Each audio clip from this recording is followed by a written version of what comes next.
It was a quiet afternoon on the edge of Highway 74, the kind of place where travelers stop for a quick coffee before heading back on the road. Inside the small wooden diner, most people barely noticed the tall, calm man sitting alone near the corner window, Steven Seagal. Wearing a simple black jacket, sunglasses, and a peaceful expression, he had just finished his late lunch and was heading out the door, ready to continue his drive. As Seagal pushed open the glass door, the sound of roaring engines filled the air. 3 massive motorcycles screeched to a stop in front of the diner. Their riders, loud, tattooed, and clearly looking for trouble, hopped off and swaggered toward the entrance. The first biker grabbed his helmet, slammed it onto the table outside, and laughed loudly as he saw Seagal walking down the steps. "Hey, old man," the biker shouted, purposely blocking Seagal's path. The other 2 smirked, already sensing entertainment. To them, Seagal looked like just another quiet traveler, someone they could push around for fun. Seagal didn't respond.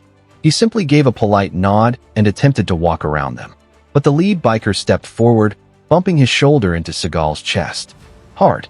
Oh, my bad," the biker said sarcastically, raising his eyebrows. The other bikers laughed. Inside the diner, people looked through the window, sensing something was wrong. One man whispered, "Why are they messing with him? He didn't do anything." But the bikers weren't interested in fairness. They wanted to show dominance. Seagal took a gentle breath and said quietly, "Watch your step." That single sentence made the bikers laugh even harder. One of them clapped mockingly and said, "Look at this guy. Thinks he's tough." They had no idea who they were dealing with. The tension around the diner thickened. A couple of people pulled out their phones, preparing to record. The wind stood still, the moment frozen in uneasy silence, like the world was waiting for something to explode. And then, one of the bikers stepped forward, leaned close to Seagal's face, and grinned. Because what happened next shocked everyone standing there. The biker who had stepped forward, a thick-necked man with chains wrapped around his vest, smirked as he hovered inches from Steven Seagal's face. His breath reeked of cheap beer, and his ego was even stronger. "What's wrong, Grandpa?" he taunted. "Cat got your tongue?" Seagal didn't move, didn't blink, didn't even shift his weight. He simply looked at the man with calm, steady eyes, the kind of eyes that had seen real danger, real war, real violence. Eyes that didn't react to childish intimidation. But the bikers took his silence as weakness. Well, another biker said, stepping beside the first. "Looks like we got ourselves a soft one. Long hair, sunglasses, what's he supposed to be? Some kind of movie star?" They burst into laughter, shaking their heads. Seagal still said nothing. He just adjusted his sunglasses. The second biker jabbed a finger at Seagal's chest, pushing lightly at first, then harder. "Hey, I'm talking to you." People inside the diner gasped. The cook stopped flipping burgers. A mother covered her young son's eyes.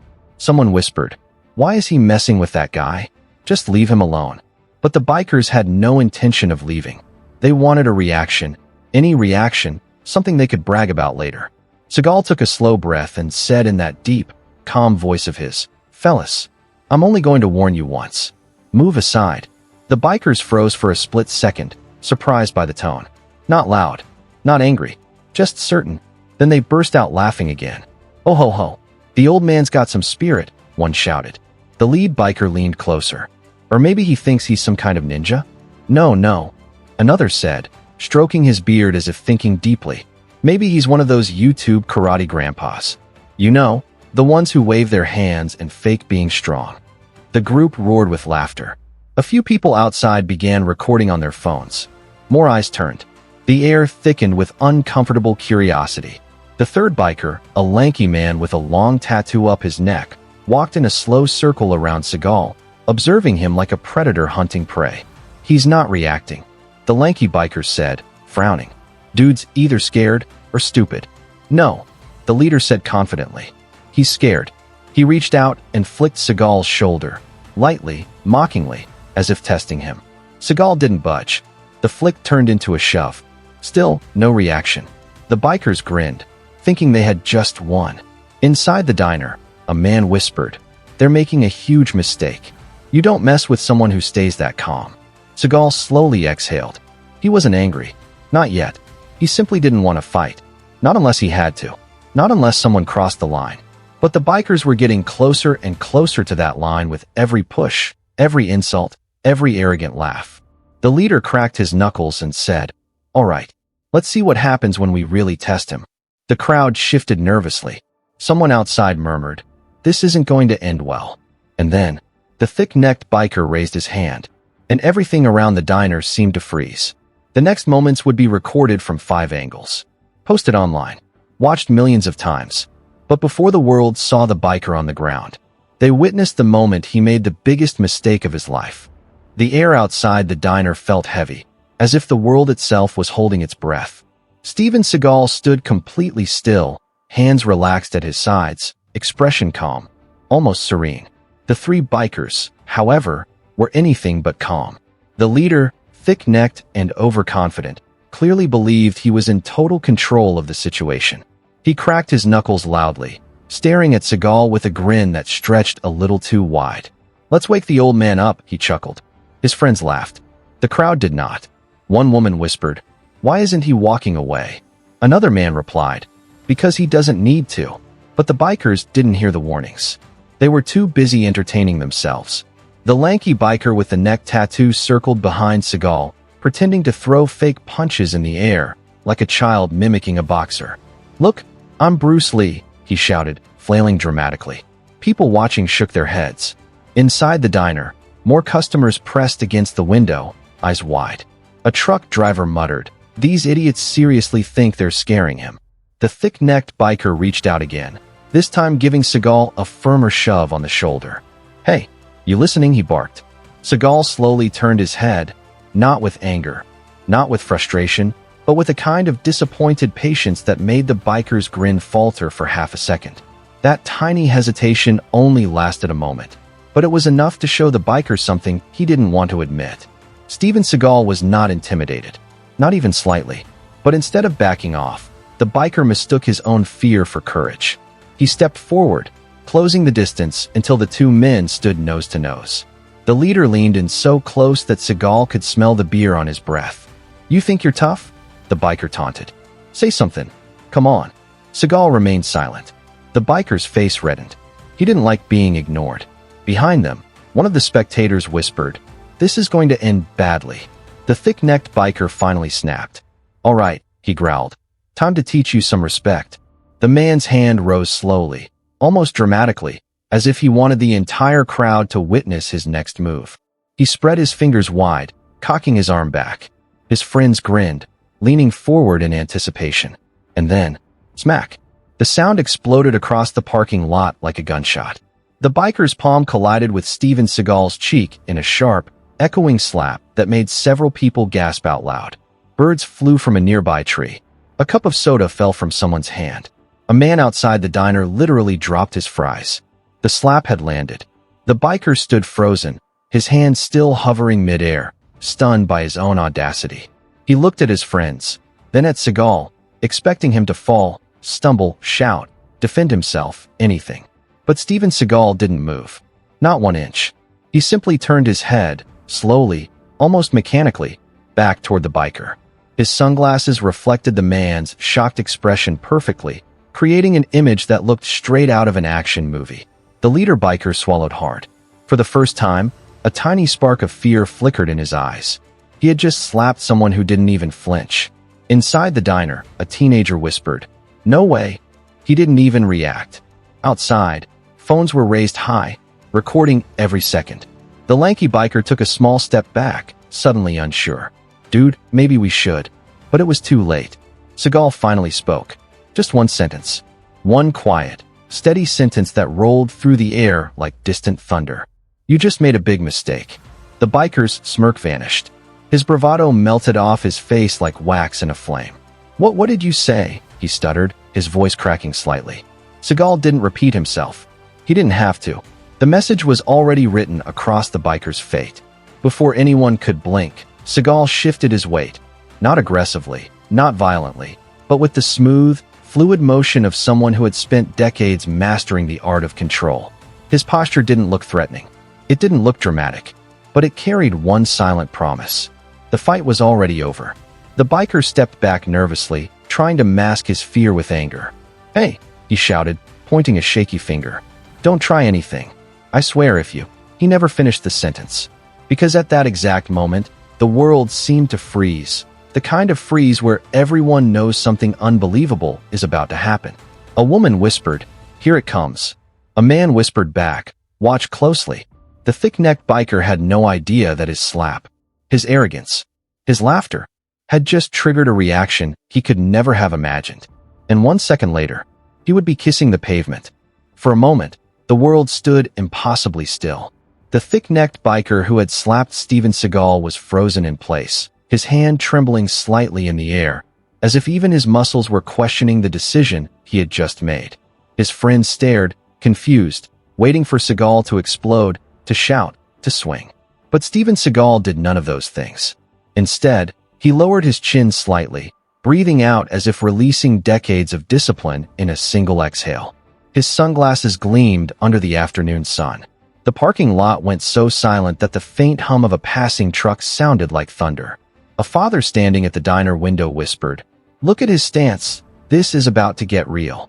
Then, it happened. Fast, silent, precise. The slap had taken a full second to land. Seagal's response took less than half.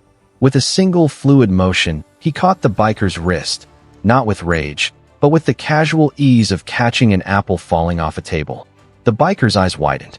He tried to pull back, but it was too late. Seagal's fingers tightened. His body shifted. His feet slid a few inches across the pavement like a dancer stepping into position. And then, crack. The biker's wrist twisted inward at an angle that defied logic. The man's knees buckled instantly. "HHH!" he screamed as his body dropped, slamming into the ground like a sack of concrete. Dust exploded around him. His head bounced against the pavement. Phones recording the scene shook as people gasped. But Seagal wasn't done. The second biker, the lanky one with the long neck tattoo, lunged forward to help his friend, shouting, "HEY! Let him go." Seagal didn't even look at him. With one smooth pivot, he guided the falling first biker toward the incoming second biker. Their bodies collided exactly as Seagal intended, like pieces in a calculated puzzle. The lanky biker stumbled forward, losing balance. Seagal's elbow met his chest with surgical precision. Just a soft tap, barely a touch. But the lanky biker flew backward like someone had fired him from a catapult. He hit the pavement so hard that gravel scattered across the parking lot. "What the?" a teenager yelled, phone shaking wildly. The third biker, the biggest of the three, built like a bulldozer, stepped back in shock. His eyes darted between his two fallen friends. You can't do that," he shouted, pointing at Seagal, voice shaking in panic. Seagal raised one eyebrow. Not hostile, not threatening, just bored. The big biker charged like a bull. People screamed. Chairs inside the diner toppled over as customers rushed closer to the windows. The biker lowered his shoulder, expecting to tackle Seagal to the ground with the full force of his 100-kilo frame. Seagal didn't move until the very last millisecond. Then, whoosh, he sidestepped with a motion so smooth it looked like a hologram glitching. The biker flew past him, unable to stop. Seagal's arm extended just enough to tap the biker on his back, redirecting the force of his own momentum. The biker stumbled, slipped, and slammed face first into the diner's wooden pillar. The pillar shook. The biker collapsed. The crowd lost their collective minds. "What did I just watch?" someone screamed. "This is impossible," another whispered. But Seagal remained calm, lowering his hands as if placing invisible items back onto a shelf. His breathing never changed. It was as if he hadn't moved at all. Inside the diner, the cook muttered, "That's the cleanest takedown I've ever seen." Meanwhile, the first biker, the one who delivered the slap, tried to crawl away, clutching his twisted wrist, groaning in agony. Seagal stood over him, not threatening, simply watching. He didn't need words. The silence was punishment enough. The biker wheezed. Who are you?" Someone answered from the crowd before Seagal could. "That's Steven Seagal, you idiot." The biker's jaw dropped. His face drained of all color. His friends stopped struggling. They all stared up at the man they had mocked, slapped, and tried to intimidate. Fear washed through them like cold water running down their backs. Meanwhile, a bystander whispered, "I swear." He knocked all three of them down in 1 second. Another replied, "No, less." People recorded every angle, every takedown, every second of the biker's humiliation. And Steven Seagal? He simply took one step back, hands behind his back, posture relaxed, as if the entire fight had been nothing more than brushing dust off his jacket. But this wasn't the end. Not even close. Because in a moment, with police arriving, crowds gathering, and the bikers realizing the full magnitude of their mistake, the real lesson was still waiting to be delivered. Sirens echoed from a distance, faint at first, but growing louder, sharper, slicing through the tension-filled air. Blue and red lights flickered in the reflection of car windows as a police cruiser pulled into the diner parking lot, tires crunching over broken gravel. The crowd parted like waves around a ship. 3 officers stepped out, one younger, one built like a football linebacker, and the last, an older, experienced sergeant whose eyes scanned scenes like he'd survived 100 just like it. But even he froze for half a second when he saw who was standing calmly in the center of the chaos. "Is that Steven Seagal?" he whispered under his breath. Before he could speak, the officer beside him blurted out, "Yes, sir, that's him. That's Steven Seagal." The injured bikers, scattered across the ground like defeated chess pieces, suddenly found hope in the police presence. The biggest biker, still rubbing his bruised face where the wooden pillar had met it, pointed shakily at Seagal. "Officer, arrest him. He attacked us." The crowd erupted. "He's lying. They hit him first. They started it. I have the whole thing on video." Phones shot up instantly like a forest of glowing torches. The sergeant raised a hand. "Everyone calm down. We'll sort this out." But calmness was impossible. The first biker, the one who had slapped Seagal, crawled forward, shaking with rage and humiliation. "You're dead, old man," he spat, pointing at Seagal with a trembling finger. "I know my rights." Seagal simply stared at him with the eyes of someone who had seen too much of the world to be bothered by ignorance. His posture was relaxed, yet powerful, a man who didn't need to raise his voice to dominate a room. The sergeant approached him with genuine respect. "Mr. Seagal, are you all right? Do you need medical attention?" "I'm fine," Seagal replied softly. "They're lucky they are too." The bikers snarled, but none dared stand up. The lanky biker with the neck tattoo tried his luck anyway. "He jumped us. We were just talking, man. That's assault." Before the sergeant could respond, a teenager from the crowd shouted, "That's not what happened. Tell them how you slapped him first." The biker snapped, "Shut up, kid." The teenager stood his ground. "Make me." The sergeant stepped between them. "Enough." One officer then addressed the crowd. "Anyone who witnessed the start, please line up here." Immediately, more than a dozen people stepped forward. The biker's confidence evaporated. The sergeant reviewed the first phone video handed to him. It showed everything clearly. The bikers surrounding Seagal, mocking him. Then the first slap landing across his cheek. The sergeant looked up slowly, disappointment etched across his face. "You 3 assaulted him," he said calmly. "And from the looks of it, you tried to start a fight. But he hurt us," the big biker protested, pointing to his bruises. The sergeant folded his arms. "You attacked a trained martial arts master. What did you think was going to happen?" Laughter erupted in the crowd. The bikers burned with embarrassment. But humiliation wasn't even the worst part. The sergeant turned to Seagal. "Mr. Seagal, would you like to press charges?" The entire crowd held its breath. The biker's eyes widened in terror. This was the moment. This was where Steven Seagal could end their freedom with a single word. But instead, he sighed deeply. He wasn't angry. He wasn't vengeful. He wasn't even bothered. He was disappointed. "Officer," Seagal said calmly, "I'm not here to ruin anyone's life." They acted like fools. They let anger lead them. But prison doesn't fix ignorance. The crowd murmured in surprise. Seagal knelt slightly, looking directly into the eyes of the biker who had slapped him. "You're angry at the world," Seagal said quietly. "But that doesn't give you the right to attack strangers. One day, you'll pick the wrong man, and you won't stand back up." The biker swallowed hard, unable to respond. "And another thing," Seagal continued. "Strength isn't about hurting people. Real strength is being able to control yourself." The words struck deeper than any punch. The sergeant nodded in admiration. "A wise choice, Mr. Seagal." Seagal continued. "Have them apologize to everyone here. Not to me. To the people they scared, disrespected, and endangered." The crowd murmured again, this time with approval. The bikers looked around, realizing every eye in the parking lot was on them. Humiliation washed over them. One by one, they stood up. The first biker, trembling, spoke. I'm sorry. The lanky one followed. Then the big one.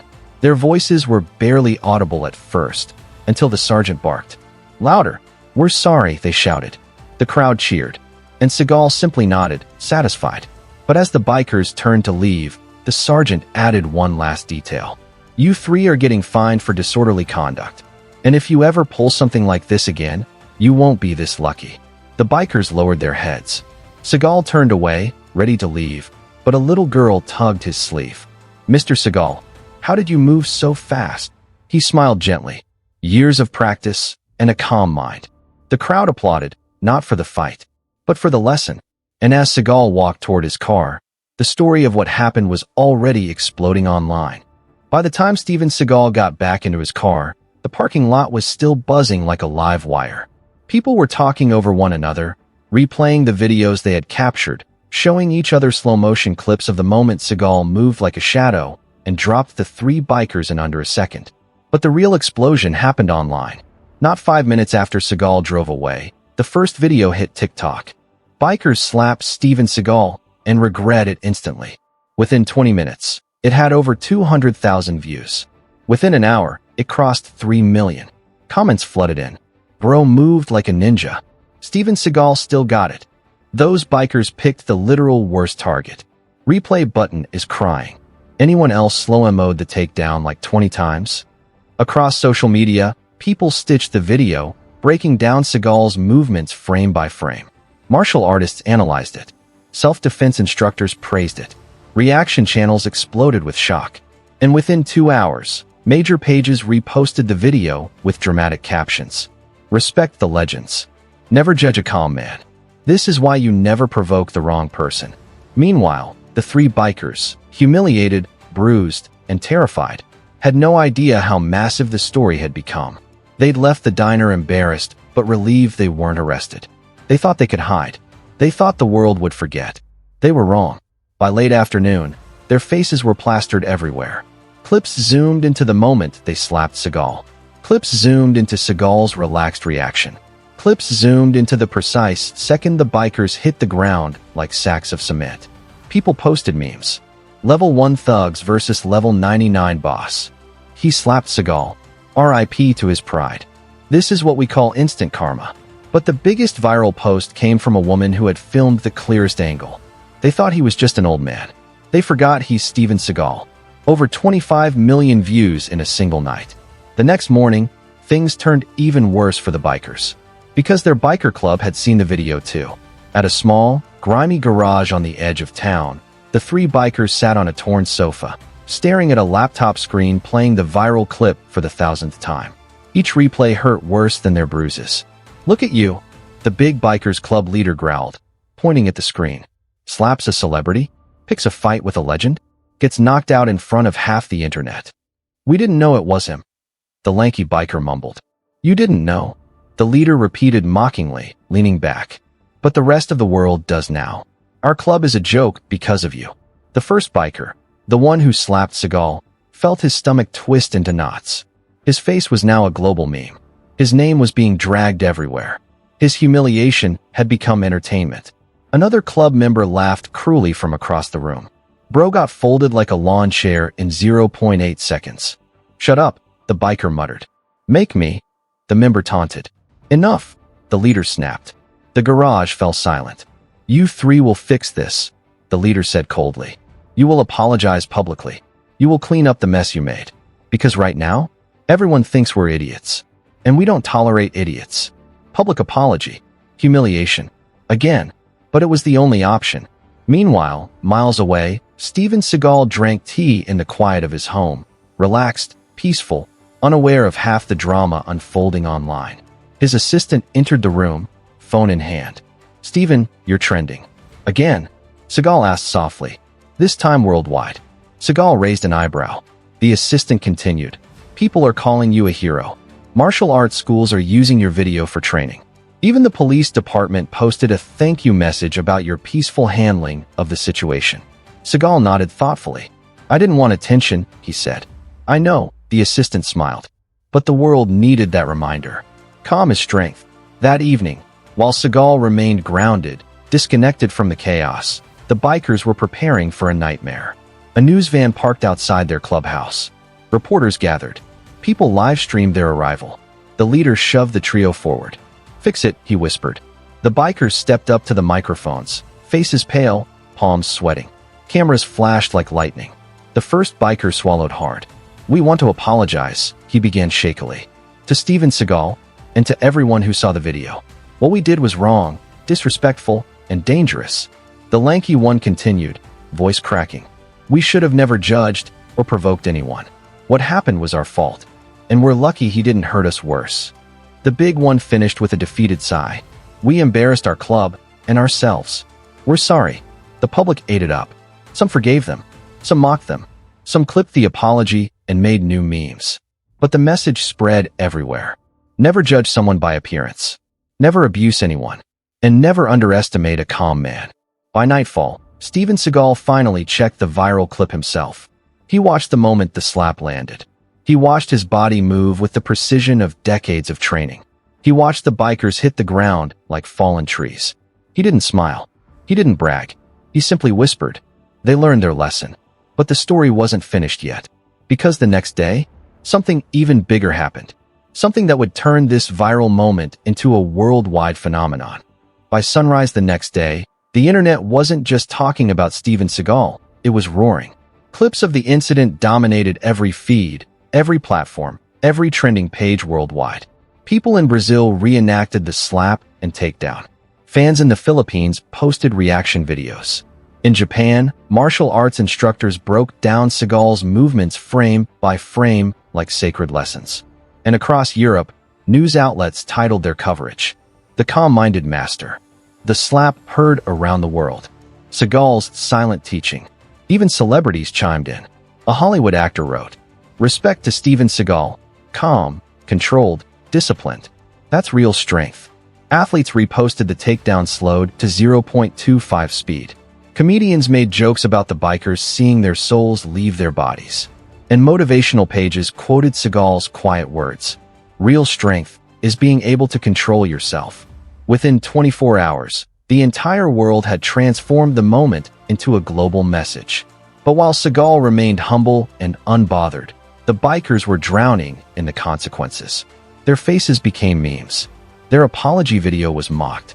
Their biker club suspended them indefinitely. Everywhere they went, people whispered, pointed, recorded.